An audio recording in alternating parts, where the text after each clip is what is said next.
assessorando, senta aqui. Boa noite, pessoal, tudo bom? Começando uma live essa semana, a única da semana, né? Já que não tivemos na live na terça-feira, então alegria grande estar com vocês. Anderson, boa noite. Tete Moura, olá Tete. Fabrício, Bandeira, enfim, Mirtes, Ronaldo, Zé Maria Sultano aqui, meu convidado de hoje, ilustre. Vamos lá, transmitir ao vivo com Zé Maria. Aguardando o nosso Zé chegar. E aí, Zé? Beleza? E aí, meu Dotinha? Tudo beleza? Ótimo, prazer grande, meu irmão. Eu vim aqui prazer é meu, meu amigo. Ó, Oxa, eu vim com a camisa aqui, em homenagem a você. Noronha, nós de Noronha. É nós de Noronha. E aqui de Oceano, cor do mar maravilhoso de Noronha. Prazer grande estar com você aqui. Prazer é meu amigo. Esse aqui é um amigo, irmão, chamado Zé Maria Sultano, uma figura que... É verdade. Isso aí é verdade. Irmão mesmo. E aí? Você é do meu coração. Isso. De verdade. Primeiro, assim, agradecer muito a Zé Maria, que é uma figura muito querida. E ele tem uma... Vou fazer uma pequena introdução, viu, Zé? Você é um sujeito que tem seguidores, admiradores e amigos no Brasil como um todo. Né? As redes nossas se somam, as suas gigantes, 100 mil seguidores no Instagram. E aí a gente de São Paulo, do Rio Grande do Sul, de fora do Brasil, do Chile, gente aqui do Recife, evidentemente, e muita gente de Noronha. Então, eu fico muito lisonjeado, muito feliz de poder dividir o espaço aqui de conversa com o Zé Maria, uma fala muito descontraída, muito solta, como é a figura de Zé Maria, que por certo... Obrigado, amigo.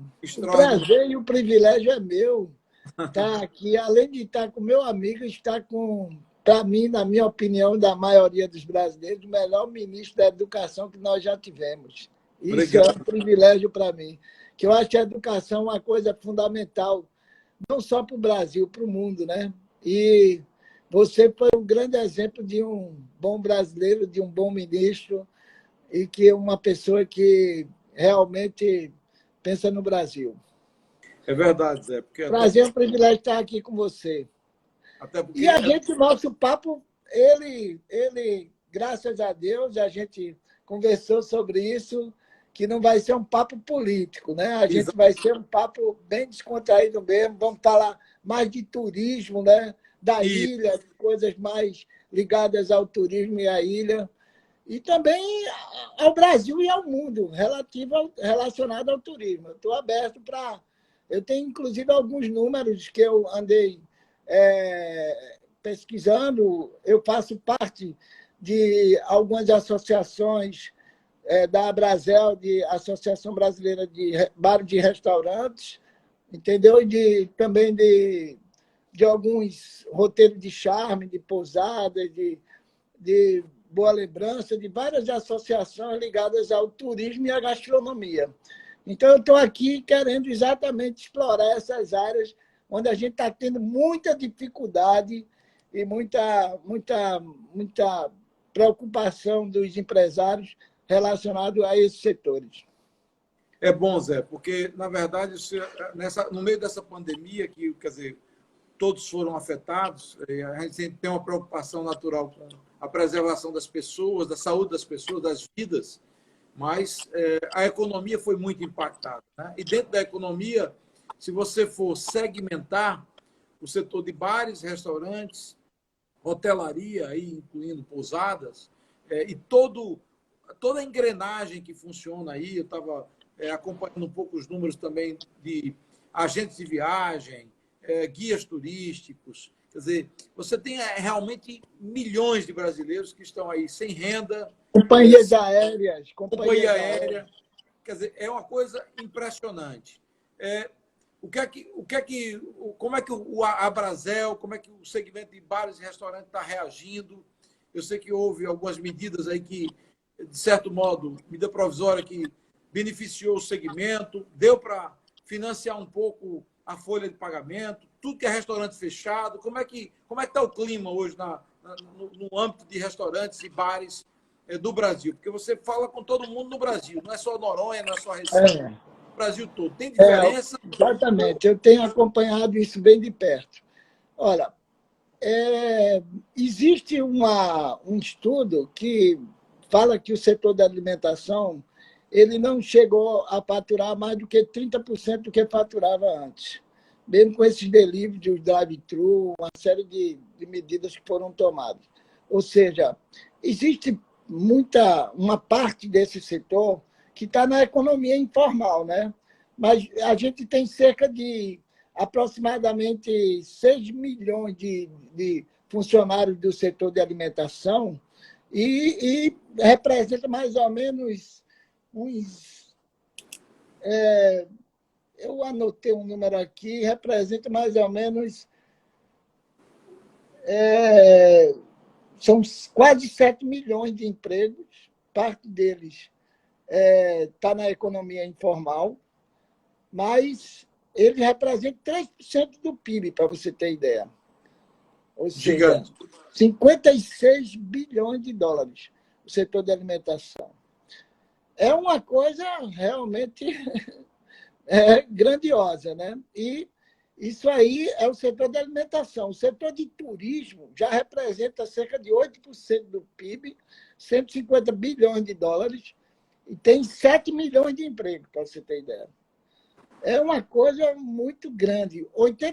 Cerca de 80% a 90% é lazer e 12% negócio. Ou seja, isso foi reduzido a, sei lá, 10%, talvez, no máximo. Você está entendendo? Então, é uma coisa muito, muito séria, muito grave, impacta muito, vai impactar mais ou menos em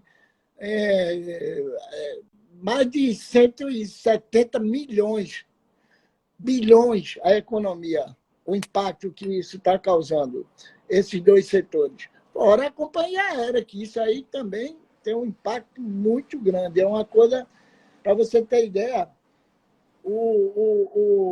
essa área de alimentação no mundo, eu anotei isso aqui, isso é uma coisa muito importante, no mundo, representa 9 trilhões e 10% do PIB mundial, o setor de turismo e alimentação. Já houve, Zé, muita demissão. A medida provisória que foi editada, que ajudou a pagar parte das folhas de pagamento das empresas na área de alimentação, hotelaria e bares, ela foi utilizada muito pelo setor? Ou como é que ficou essa relação entre os...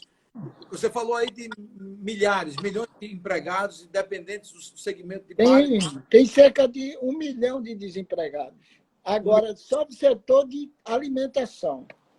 E cerca de 13% a 14% dos negócios já foram fechados, definitivamente. Então, é uma coisa muito, muito louca.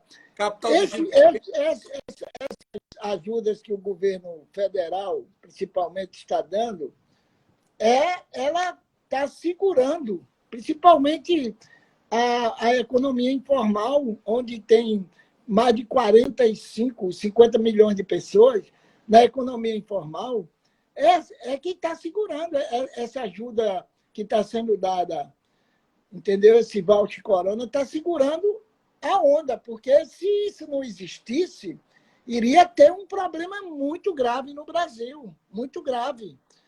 Então, graças a Deus, isso aí está sendo um atenuante, mas isso, em relação às empresas, ainda não está, porque as empresas, com essa falta de previsibilidade que existe, a gente não sabe, nenhum governo, a maioria dos governos, dos governos estaduais e municipais, eles não estão definindo data.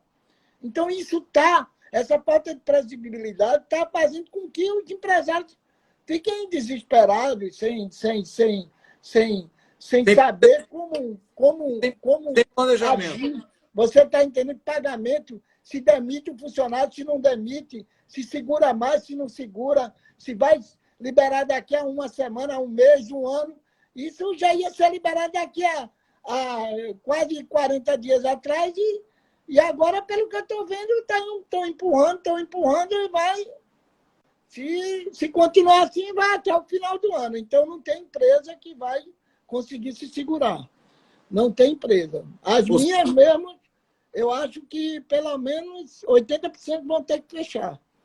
Eu estou preocupado com a maioria dos empresários. É claro que a gente tem que tomar todo tipo de cuidado, de segurança para não impactar na saúde das pessoas, mas também a gente não pode impactar essa parte econômica, porque isso aí também é saúde, isso aí também gera mortes também. A falta de economia gera mortes também. Não é só a questão, não é só o remédio é um todo. Tem que caminhar junto. Claro que tem que ter atitudes e ações de segurança. Isso eu não sou contra. Não estou dizendo aqui que deve liberar tudo ou deve fazer tudo, abrir tudo. Não, mas tem certas coisas que estão deixando as pessoas escravizadas. Está complicando, principalmente os empresários. Quer dizer, muita gente desesperada. Muita gente do setor de bares e restaurantes se utilizou daquela medida provisória que financiou parte do salário das empresas, ou a grande maioria optou pelo desligamento do pessoal? Como é que Olha, a média? Eu vou falar por mim. No meu caso, eu demiti cerca de 13% dos meus funcionários. 13%. Certo. 13%. 87% continuam funcionários. E você segurando a onda? Estou segurando a onda. Segurando. E é o seguinte, fiz aquele, claro, me utilizei daquela possibilidade que o governo deu dele pagar uma parte do salário, fiz os acordos, eu não tive nenhum funcionário, tenho quase 500 funcionários, Mendoncinha, de todo o meu negócio. Eu não tive nenhum funcionário que disse assim, não, Zé Maria, não dá para fazer isso. Todos foram unânimes, todos eles disseram, não, vamos ajudar a empresa, eles foram super conscientes e super solidários. Eles entenderam a situação que os empresários estão passando. É isso também que eu peço para que os funcionários dos nossos colegas entendam. As empresas estão passando, tanto quanto os funcionários, momentos muito difíceis mesmo. Entendeu? Então, é uma situação, sabe, de mão dupla. Todo mundo tem que se ajudar nesse momento. O governo, em parte, na maioria, está fazendo sua parte. Não todos, ainda precisa fazer algumas coisas mais, mas está sendo feito. Uma boa parte das ações estão sendo feitas e está sendo importantes, mas a gente ainda precisa de mais ação. Você está entendendo? Dos governos. Mas isso aí não é política, não é politicagem. A gente está falando da questão estrutural, né? Eu não gosto de falar de politicagem. Na verdade, você expressar um sentimento, retratar uma realidade, que ela na verdade, está afetando vários segmentos, mas volto a insistir, segmento de bares, restaurantes, turismo como um todo, foi o mais afetado. A aviação, quer dizer, parou tudo, né? A expectativa que eu tenho é que no retorno, até porque como houve uma desvalorização muito forte do real, e aí o dólar batendo hoje R$4, R$5,90, evidentemente que o turismo interno ele vai ter alguma vantagem. Essa é a minha expectativa. Agora, a gente precisa sobreviver até lá, né? Porque se você for aqui falar com o pessoal de Pousada do Litoral Sul, Porto de Galinhas, está todo segmento, eu digo assim, com água, não é nariz, não, já todo nariz. Meu Deus, eu imagino. A gente lá está com um problema. Tem até um comentário de um rapaz que disse que Fernando de Noronha não tinha problema. Devia falar mais de Porto de Galinhas e de outros. Eu disse, ele não sabe, porque ele não vive lá, não sabe o que é os problemas de Fernando. Nós temos problemas assim, como todos os outros tiveram. Algum chance de reabrir lá em Noronha? Todos. E lá em Noronha é pior ainda. Está pior. Por quê? Porque a gente não tem nenhuma outra alternativa. Vocês vivem outra. Até os peixes que a gente está pescando não está sendo vendido, está sendo doado. Porque nem para quem vender a gente tem. Você está compreendendo? Então, é uma coisa realmente complicada. Então, aqui você ainda pode se virar, sei lá, para ler um delivery ou alguma coisa assim, mas lá nem isso dá. Não dá para fazer isso lá. Você está entendendo? É complicado. As empresas estão com sérias dificuldades, todas elas, sem exceção. Zerou o quadro de coronavírus lá em Noronha. Alguma chance de voltar a alguma atividade econômica? Porque o povo de Noronha deve estar totalmente desesperado, né? Com tudo fechado. Né? Algum diálogo nesse sentido, alguma perspectiva ou nada? Zero de retorno de atividade turística em Noronha. Sei lá, é uma solução, gente que já tem testado e que está livre de vírus, que não poderia fazer um mutirão para que o fluxo turístico para a ilha pudesse estar condicionado a gente que está testado, por exemplo, já que teste pode avalizar que o sujeito não tem coronavírus, por exemplo. O que é que você acha? Numa ilha é mais fácil esse tipo de controle, ou não? Exatamente isso. A própria palavra ilha já está dizendo, nós estamos ilhados, nós estamos separados. Então, se a gente está separado, a gente tem um controle maior. A gente tem mais condição de que, por exemplo, São Paulo, fazer um isolamento, um lockdown e tal, e chegar o que chegou, né? Uma coisa foi... Eu apoiei totalmente o que foi feito lá.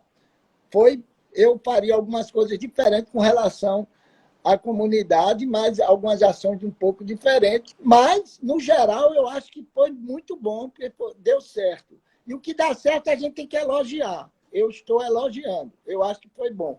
Mas foi bom, então. A gente alcançou o resultado, agora vamos usufruir desse resultado. Como? Com segurança, com cautela e com ações bem programadas. Mas a gente não pode ficar usando os mesmos tipos de conceitos que, por exemplo, se usa aqui no continente. Porque lá é um lugar, é uma ilha, é diferente, é isolado, é controlado. Você sabe quem está entrando, como está entrando, de que forma está entrando, de que forma está circulando e permanecendo. Isso é muito importante. Então, a gente tem que levar em conta esse aspecto. E acredito eu que isso vai ser levado em conta pelo administrador. Tenho conversado com ele, ele tem sido muito solícito, a gente tem trocado muita ideia. Ele não é inflexível, é um cara que está entendendo o lado também dos empresários e está começando a entender que a gente vai ter que tomar algumas atitudes. Eu acredito que ele vai ter a sensibilidade de entender que os empresários precisam sair dessa inércia que está. Então, como? Reativando aos poucos, primeiro, trazendo as pessoas da ilha que estão fora, estão no continente. Essas pessoas, tem muita gente passando necessidade. Não é o meu caso. Ou seja, está aqui no Recife. Muito bem instalado, estou muito bem, não tenho problema nenhum. Tá? Minha geladeira está cheia, mas tem muita gente aqui que está com problemas. Claro que está se apoiando, a própria administração está apoiando essas pessoas, algumas pessoas estão precisando, alguns empresários também estão fazendo isso, que a gente está fazendo criou um grupo chamado Núcleo, que está ajudando bastante a ilha, os ilhéus, e está tendo uma repercussão e uma ação extraordinária. Eu acredito que isso tudo vai ajudar o próprio administrador a ter a real sensibilidade e entender que a ilha não é igual ao continente. A gente já tem condições de fazer algumas ações que realmente possam diminuir esse tempo de reativação da economia, mas de uma forma segura, faço questão de dizer, segura, com muita cautela, com bem controle, para poder fazer as coisas da maneira correta. Ó, Zé, aqui Lincoln, de Búzios, está dizendo que a situação lá em Búzios, Rio de Janeiro, portanto, a gente tem audiência lá no Rio, está dizendo que a situação está desesperadora. Tem relatos aqui que eu também recebi de Diego, falando de demissões em Porto de Galinhas, da ordem de 30% da força de trabalho vinculada à rede hoteleira de lá. Ou seja, o pessoal está entrando em colapso. Eu assim, e aqui nossa pactuação mesmo é conversa solta. Empreendedor, auto-intitulado agricultor, pescador, um bocado de outras coisas. Mas a realidade de vida de muitos empresários está angustiante. E, evidentemente, que Dani Gouveia está falando muito da pressão, a necessidade de pressão, porque, é evidente, nós temos 3 níveis de poder, o nacional, o federal, o estadual, o local, e eles têm que se juntar junto com a sociedade para buscar caminhos. Eu acho que, sinceramente, lockdown absoluto não resolve absolutamente nada. E muitas vezes, quando ele é de uma forma que não é exatamente quarentena rigorosa, o que é isso? Como é que a gente pode encontrar caminhos que você não sufoque quem está quase morto e que está na pedra, que não tem mais condição de pagar uma folha no final do mês, para que essa base empresarial não seja perdida? Você sabe que a cultura de um empresário, para ser construída, leva décadas. O sujeito não nasce empresário e, de repente, vira um grande empreendedor, não. Ele vai dando passos na vida, vamos assim, devagarzinho, alcançando, eu digo, conquistas. E uma pandemia como vai subindo degraus, né? Subindo degraus. Essa pandemia está estraçalhando com muita gente. Desempregados, autônomos, empresários. E aí eu acho que o jogo da pressão ele tem que ser, vamos assim, no sentido legítimo da palavra, não é uma coisa fora do diálogo, mas mostrando claramente uma situação que, como você descreve, atinge Porto, atinge Búzios, atinge qualquer parte do Brasil. Aí vem uma pergunta aqui que diz o seguinte: Zé, pós-coronavírus, vai exigir mudança ou mudanças na forma de se fazer turismo no Brasil ou no mundo? Você enxerga isso? Tem alguma mudança depois desse negócio do corona? Como é que você enxerga essa situação? É claro que nesse momento, eu acho que pelo menos nesse ano, até o final desse ano, vai existir várias mudanças, de várias adaptações, de várias adequações, para poder se lidar com esse vírus. Porque é o seguinte, eu não vejo dessa forma a gente bloqueando tudo, que a gente está combatendo 100% do vírus. Não está. Porque a gente também está levando através para as residências, está levando através das pessoas que estão trabalhando para as residências. Então, existe, sim, claro, uma via aí de mão dupla que tem que ser analisada. Quais são as consequências disso? O que é que... claro que uma morte já valeria a pena fazer uma mudança radical. Eu concordo com isso. Não é esse o aspecto. O aspecto é o seguinte, que tem muita gente morrendo em casa de outras doenças. De outras doenças, que está com medo de ir no hospital. O sujeito tem um problema cardíaco que não vai ser consultado. Está com medo. Está com medo. Tem gente... está com medo de ir no hospital. Eu mesmo, por exemplo, preciso fazer uma cirurgia simples, mas eu não vou no hospital fazer, porque está nessa situação, eu tenho medo de me contaminar. Ponto. Isso é uma coisa. Agora, o médico me garantir proteção, me garantir segurança, eu vou. Eu não tenho dúvida. Aí é que está. Depende do médico.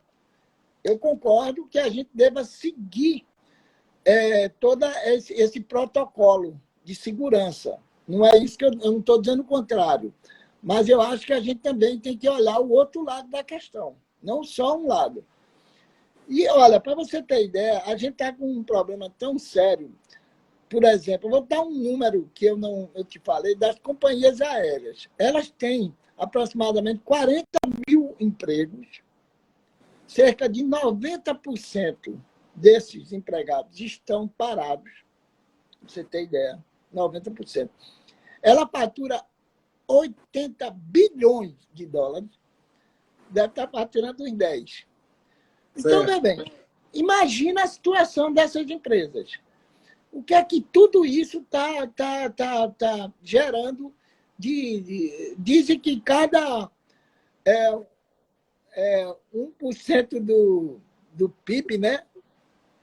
Que o PIB perde, representa centenas de milhares de mortes. Negócio assim, eu não sei exatamente o número. É bom que vocês pesquisem, vocês estão acompanhando e vocês vão ver. Mas imagina o Brasil, os Estados Unidos está prevendo uma queda de cerca, a Europa, de 14% do PIB deles. O Brasil, de 5%. Faz as contas aí. Quem entende isso sabe o que eu estou falando. É uma relação, Zé, de alguns estudos que já foram feitos no mundo, que vincula uma grande recessão ao número de doenças inclusive da mente. Verdade, isso aí é o mais sério, uma das coisas mais sérias que tem. E doente, vamos dizer, e muitas vezes provoca a antecipação de outras doenças, agravando o problema da saúde pública. O que você está traduzindo é o seguinte: você impor uma recessão radical, tendo em vista um problema de saúde pública como a pandemia, ela implica também desdobramentos negativos para a saúde das pessoas. Eu, conversando com alguns amigos que dizem que assim, o clima em casa, muitas vezes, está cada vez mais assim, carregado, porque o ser humano é um ser essencialmente social, de relacionamento, de convivência. Então, todos nós gostamos de conviver coletivamente. E isso impacta, naturalmente, na saúde mental das pessoas e no retardamento de alguns tratamentos, como você acabou de dizer, algumas doenças que estão sendo escanteadas por conta até de medo, como você mencionou, do sujeito para uma clínica, para um hospital, e aí você vai ampliando ou agravando a sua doença original. Você tem medo do coronavírus, mas agrava a sua doença que você já contraiu há mais tempo, né? Tem amigo meu que estava com câncer. Como tratar um câncer numa situação como essa? Então, é uma situação que exige realmente muita força. Para você ter uma ideia, o Conselho Mundial de Turismo indica que já atingimos um prejuízo global da ordem de 2 trilhões de dólares para o setor de turismo no mundo. Ou seja, é indiscutivelmente o segmento mais afetado por essa pandemia. E a gente tem que cobrar do governo providências e ação concreta para socorrer essa parcela do segmento econômico que precisa ter apoio de todos nós. Pois é. E também uma coisa que esse vírus está sendo tratado como se ele fosse a primeira pandemia que nós tivéssemos no mundo. Já tiveram pandemias muito piores do que ele e não houveram nem 10% das situações que nós estamos tendo hoje. É claro que isso é devido às grandes polarizações que existem hoje no mundo, né? Existe muita polarização, principalmente política, mas eu não quero entrar nesse assunto.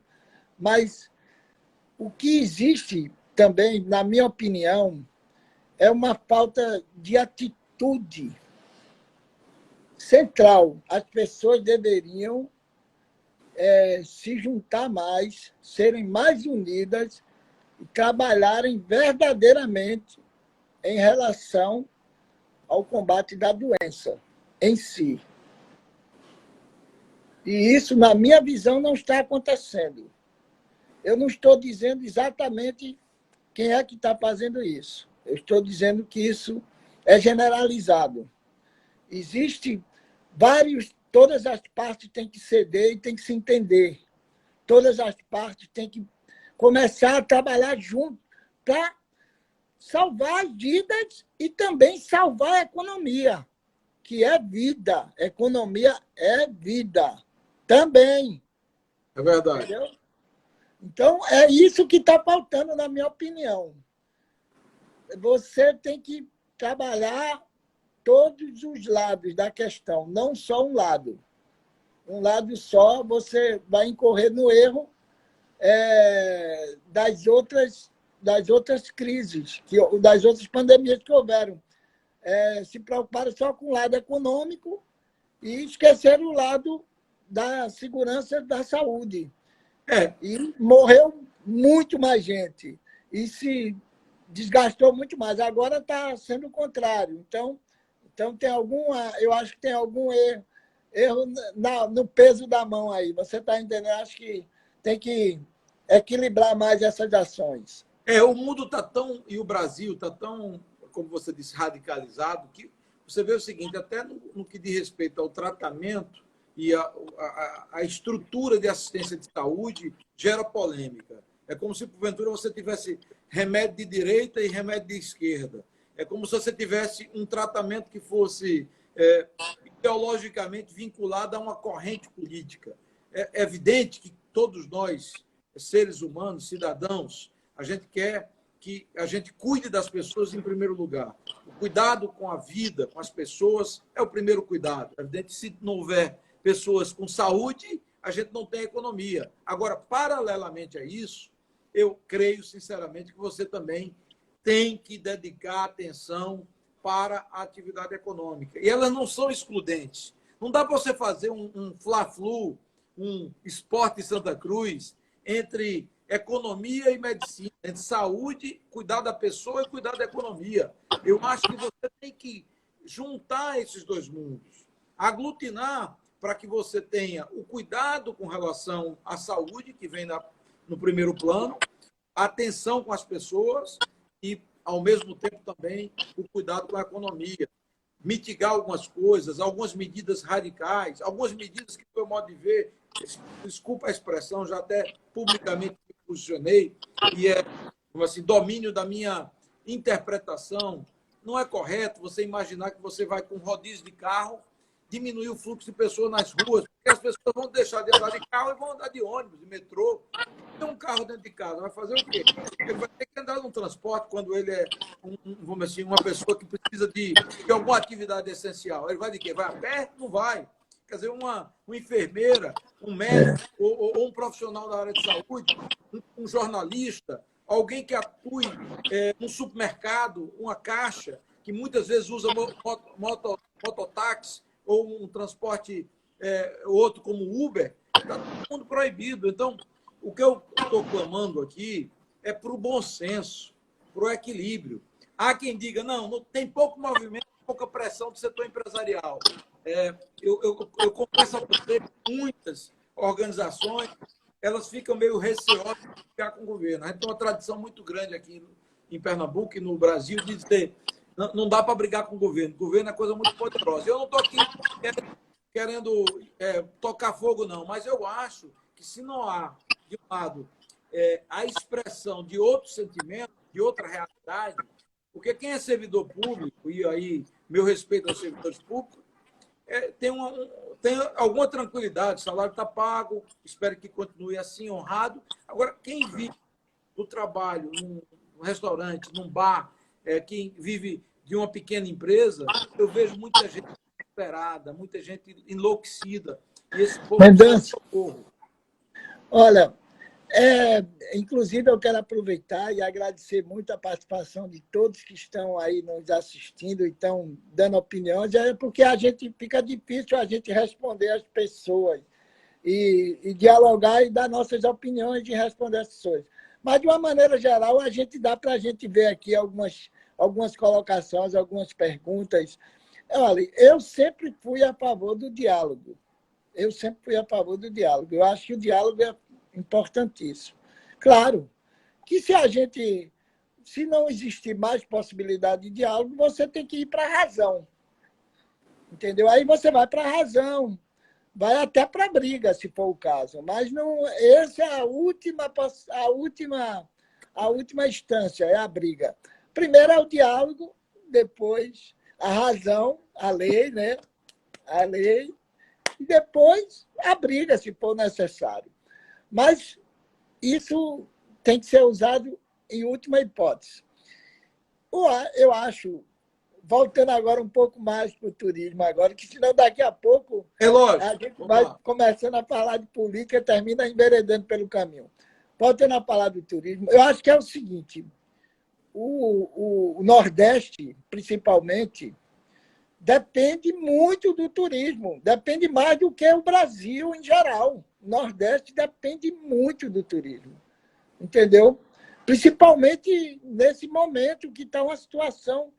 Então, nós, empresários de turismo aqui do Nordeste, da área de alimentação, da área de aviação, de toda a área de turismo, deveríamos nos unir mais e colocar pautas para os governantes para que eles tomem atitudes mais centradas no caminho da flexibilização. E, principalmente, o que mais me preocupa é a previsibilidade, a falta de previsibilidade. Nós, empresários, estamos tendo sérias dificuldades por essa falta de previsibilidade. Nós estamos precisando ter noção do que é que a gente vai poder fazer daqui a 15 dias, daqui a 30 dias, daqui a 60 dias, daqui a 3 meses. A gente trabalha assim, as coisas não são assim, vai ali na esquina e pega ali. Não é assim. Não é desse jeito. Isso existe um trabalho, uma série de ações que tem que ser tomadas ao longo de um período para poder as empresas terem condições de caminharem. Entendeu? Por exemplo, agora mesmo, o setor da alimentação está totalmente desestruturado com seus negócios. Então, de estoque, de uma série de coisas. Imagina se o governo amanhã resolve, não, a partir de amanhã está tudo liberado, vamos supor. Tá? Vamos à hipótese, aqui eu estou falando hipoteticamente. Sabe o que era que ia acontecer? Não existiria produtos para fazer estoque em toda essa cadeia. Você está entendendo? Quando você diz o quê? O setor de alimentação, o quê? De bares e restaurantes? Bares e restaurantes, por exemplo.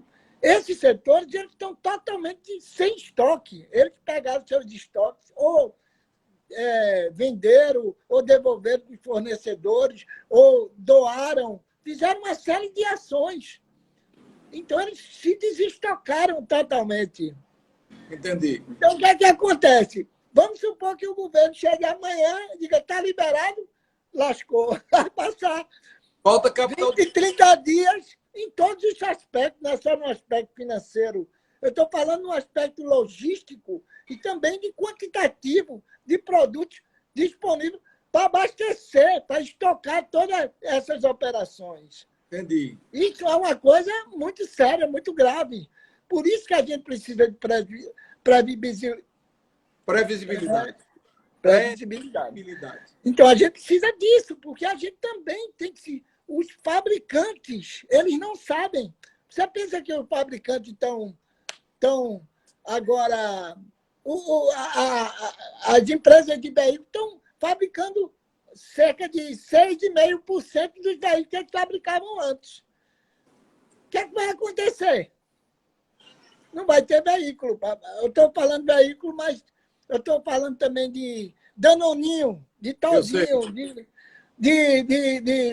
sabe como é?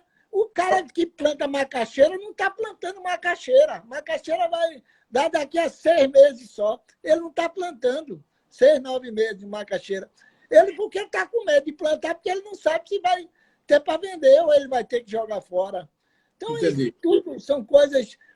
Parece que é bobagem, mas não é. São coisas sérias, são coisas que tem que ser levadas em conta, principalmente pelos governantes. Essa falta de previsibilidade, para mim, é a pior situação para os empresários. Você está entendendo? Porque aí eles, por exemplo, poderiam dizer, não, eu não vou demitir tanto, eu vou segurar meus funcionários, porque eu tenho bons funcionários, eu não quero demitir, eu não quero... Ele segurava 2 meses, sabe? No máximo 3 meses, mas depois disso complica. Aí, depois que tudo isso voltar, ainda vai levar um tempo, Mendonça, para as empresas começarem a ter estoque, começarem a ter produto, começarem a poder operacionalizar seus negócios. Não é simples assim, entendeu? Entendi.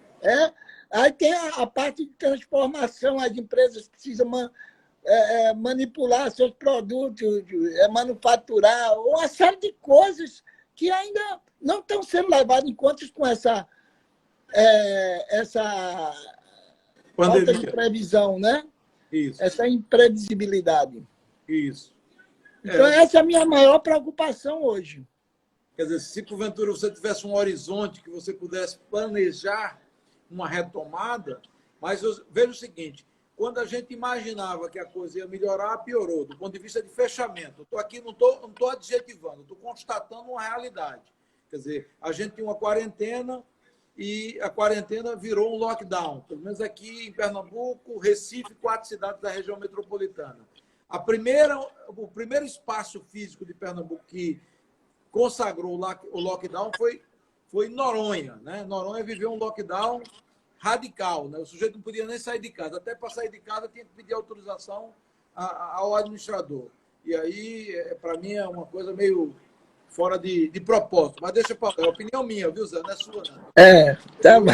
É opinião minha. É um negócio meio de Cuba. Mas paciência, vamos embora.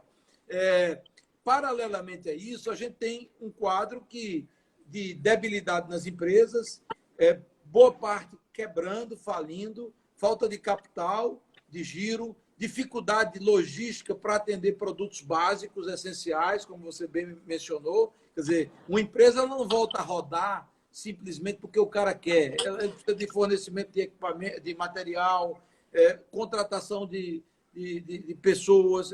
É um negócio complexo. As pessoas pensam que apenas aperta um botão e a empresa volta a rodar de novo. Tem muita gente não é assim. No chão. Não é assim, é isso que eu estou dizendo. Não é assim. Isso não acontece desse jeito. Principalmente bares, restaurantes, hotéis, que ele tem que se estocar de produtos que vai poder desenvolver o papel de serviço deles. Ele tem que, para prestar o serviço, ele tem que ter a qualidade do produto que ele faz. Então, eles precisam ter antecipação, ter previsão para poder se estocar. Em Fernando Noronha é pior ainda.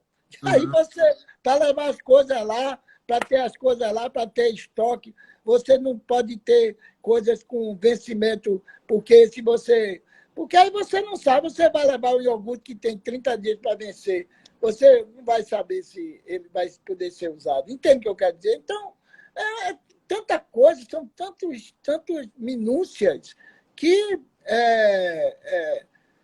precisam ser levadas em conta e não estão sendo levadas em conta de forma muito adequada, entende? Eu acho que o grande...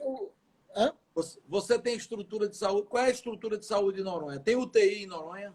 Não, Noronha, eu acho que tem mais estrutura proporcional do que qualquer lugar aqui de Pernambuco.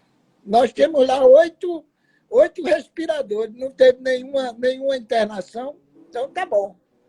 Lá tem... lá está ótimo. Eu acho que não tem problema. O hospital lá é bom, adequado para o tipo de tratamento. Foi feito até um hospital lá de campanha, a mais e tal, um hospital de campanha e tal. Então, Noronha, com relação a isso, está bem seguro. E outra coisa, se fosse alguma coisa grave, isso não é uma coisa que acontece de repente. Todo mundo no outro dia morre. Não é assim. Se tiver uma coisa mais alarmante, tem transparência, tem uma série de possibilidades, né? Isso aí é uma coisa como já aconteceu, 2 casos lá foram transferidos, mas, graças a Deus, está todo mundo bem, todo mundo voltou para a ilha já não tem problema nenhum. A ilha, graças a Deus, está zerada devido a um trabalho antecipado, muito bem feito. Eu quero frisar aqui. Eu elogio o trabalho que foi feito em Fernando de Noronha, eu não estou recriminando. Como eu já disse em outras lives, eu faria alguma coisa diferente em relação aos ilhéus que estão lá. Mas em relação à saída, sabe? Mas não em relação à aglomeração, eu sou contra. Mas aí numa praia, aí fazer outras coisas, eu acho que eu flexibilizaria um pouco mais. Até porque tem muita gente trancada dentro de 5, 6 pessoas dentro de um quarto com, sabe, com 10 pessoas num lugar de 40 metros quadrados, é complicado. Então, tem criança. Agora mesmo a gente está fazendo uma ação muito legal, os empresários do núcleo, através da AMA Noronha, a gente está pegando os brinquedos, porque a gente identificou que o governo ele apoiou a comunidade, ele deu cesta básica. Vários empresários também fizeram isso. O governo está dando um vale gás, R$200, está dando um vale água mineral, que lá a água não é boa e tem que ter água mineral. E o governo está fazendo, a administração está fazendo, na minha opinião, a parte dela. Como foi a sua ação voluntária em Noronha do ponto de vista de mobilização? Que tipo de mobilização e solidariedade você conseguiu? Eu não gosto nem de falar muito disso, que eu fico muito emocionado. Eu sou muito emocional, né? Eu sou muito besta. Não besta, né? Eu sou emocional mesmo. Mas olha, foi uma coisa linda. Linda, linda, linda. É uma coisa que não dá nem para... Foi muito lindo. Está sendo muito lindo. É muita gente envolvida, não só da ilha, mas de fora também. De fora. Olha, nós recebemos doação do Canadá, do Chile, do Uruguai, de Nova York, de Holanda, aquele Rotterdam, né? É Holanda? Rotterdam? Rotterdam, no porto de Rotterdam. Então, de lá, daquela área, recebemos doações de vários lugares do Brasil e do mundo. Uma coisa linda.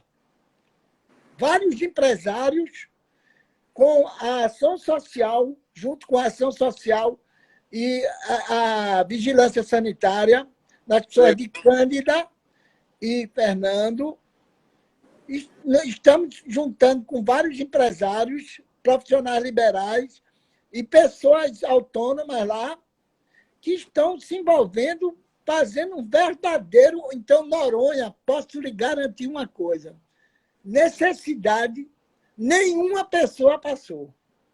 E agora esse núcleo que a gente criou lá, que nós, empresários e pessoas privadas, mais junto com a ação social e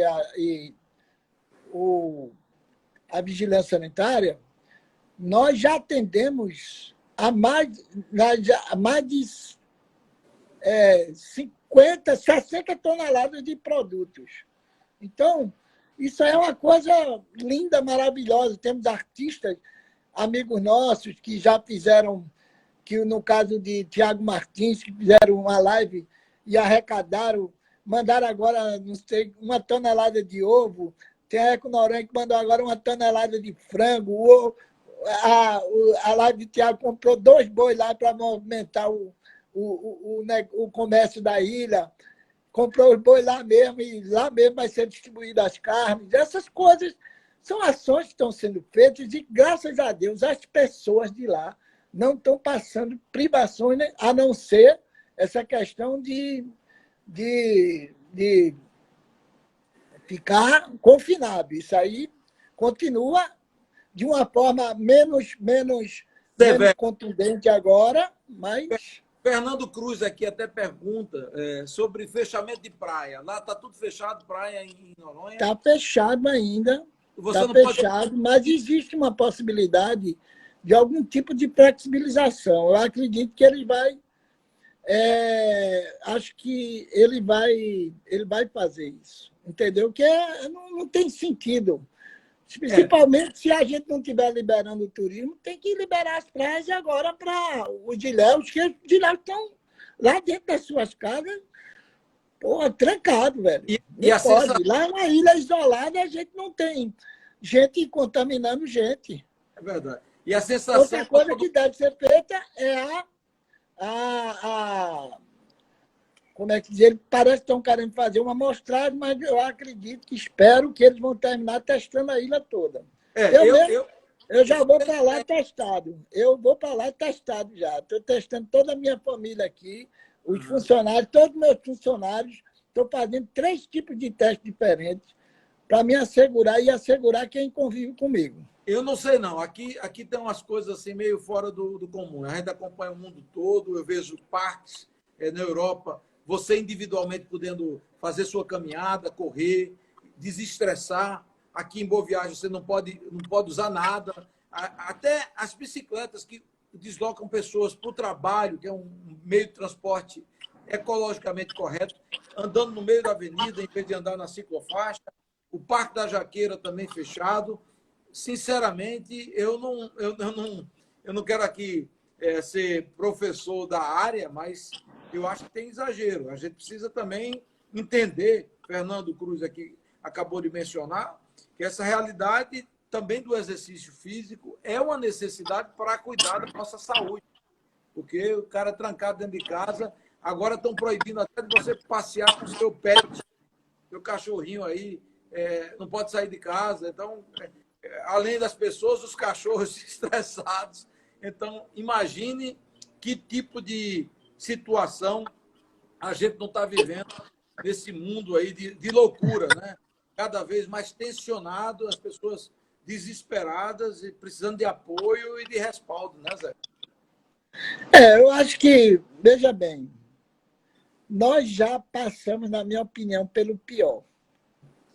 Porque a gente já está há 60 dias trancafiado, entendeu? 60 dias. Não é possível que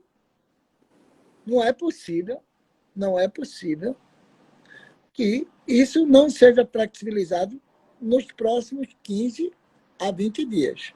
Não é possível. Aí já existe algum outro tipo de coisa, que eu não quero tocar no assunto aqui. Mas espero e acredito que as pessoas vão ter clarividência, elas vão ter a sensibilidade, tá? De pensar em tudo, num todo. Não só num lado, pensar em todos os lados da questão. Ok? Então, isso é a minha opinião. Acredito, continuo. Tem uma amiga, Dani, que está aí danadinha, metendo pau, mas eu continuo, Dani. Dani, a gente tem que ter, assim, tem que conversar, tem que tentar dialogar, tem que tentar chegar a um denominador comum, entendeu? Não é inocência, não. Nós não somos inocentes. Nós somos pessoas de conversar, de dialogar. Agora, claro, se não tiver jeito, aí vai para as instâncias legais e depois vai para as instâncias de luta mesmo. Aí é quando eu começo a concordar com você, nas últimas instâncias. Tá certo, tá bom. Mas é por aí, meu amigo. Não, estamos pertinho de terminar a nossa live, porque daqui a mais ou menos 6, 7 minutos a gente vai ter que encerrar, né, por conta do tempo, mas está sendo muito proveitoso essa troca de ideia e da participação das pessoas, principalmente delas entenderem mais essa questão do turismo, essa questão de como estão vivendo os empresários do ramo. É uma situação que nem... Porque muita gente pensa que assim, você é empresário, você tem dinheiro, você pode isso, você pode aquilo. Mas você que pensa assim, você não tem noção do que é as contas para serem pagas no final do mês. Os impostos que nós pagamos, as responsabilidades sociais que nós temos. com as famílias que trabalham conosco. Entendeu? Então, é uma série de coisas que vocês não têm noção. Vocês que acham que empresário é privilegiado. Não é.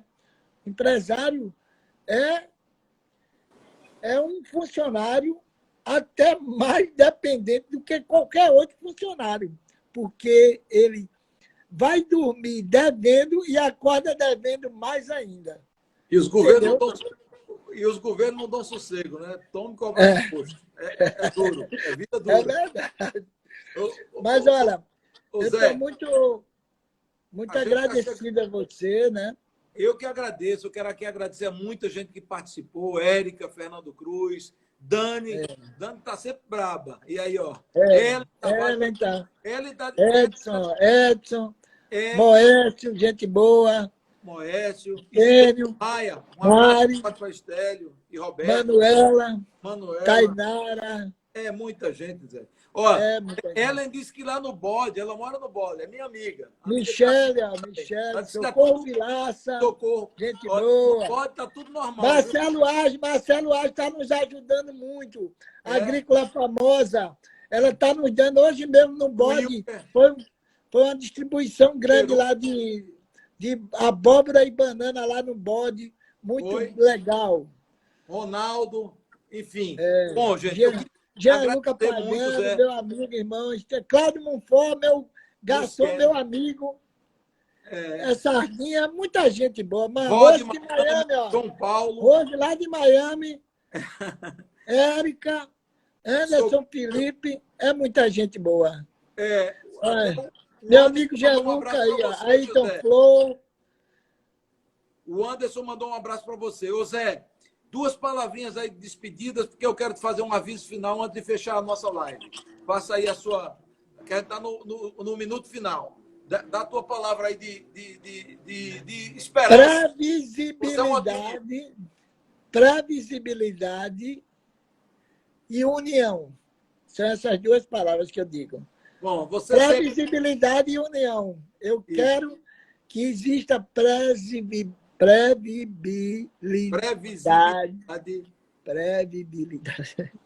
E união. É isso que eu espero de todos.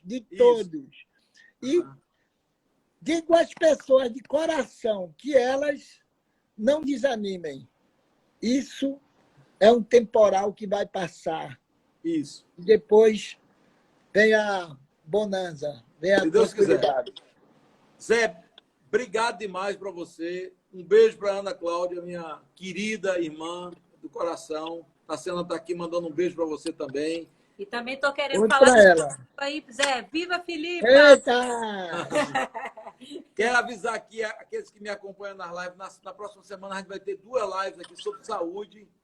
Uma com o doutor Dante, de São Paulo, e uma com a médica muito famosa, brasileira, que mora na Espanha, doutora Marina Bucar, que é uma sensacional. Os 2 são muito bons. Vai ser um bate-papo sobre saúde, para a gente entender um pouco essa pandemia. Obrigadão, Zé. Paz. Ótimo. Viu? Eu tenho um recadinho, aproveitando, você me lembrou uma coisa. Sábado agora, eu tenho uma live com Luiz Fernando Guimarães, nosso grande amigo e ator, que é uma figura maravilhosa, exponencial, ama a ilha, e ele é muito amado lá pela ilha. Ele levou muita peça bacana, teatro para lá. É um cara que vai fazer muito ainda por Noronha. E a gente vai ter o maior prazer em estar com ele neste sábado, às 2 da tarde. E na próxima semana tem uma terça-feira com Daniel Rolim, o ex-Big Brother, que ele quer falar sobre um bocado sobre doação, sobre ações sociais que várias pessoas precisam fazer nesse momento que está precisando, o pessoal está precisando. Valeu, Zé. Um abraço, boa noite para você. Beijo, Dorinha Bergueiro, beijão. Tchau. Fernando Cruz, beijão para todos.